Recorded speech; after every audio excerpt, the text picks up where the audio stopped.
But it appears that the premise of your book is that Jews must have Jewish pride in order to reject the shame of anti-Semitism.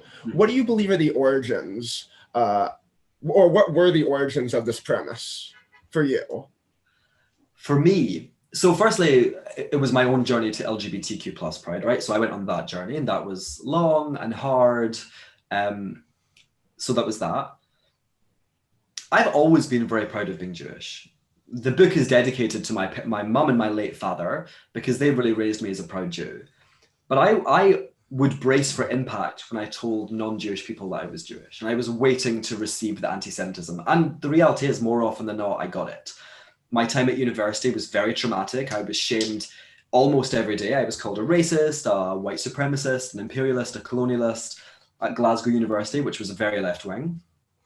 And then, but I was always kind of just doing my own thing. I was always just doing my own work. I was doing my Holocaust education.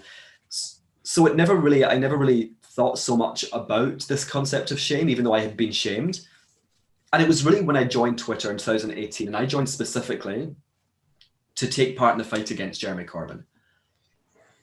And I saw the Jewish community in Britain be a model for every Jewish community all over the world, especially in the diaspora, on how to stand up against anti-Semitism and how to rise up. I mean, and they really did. Even though I say it's not our problem, they really did stand up, and they would not let the conversation die. They never stopped talking about it. Really high profile people like, as I said, Rachel Riley, really raised their voices and shared their testimonies.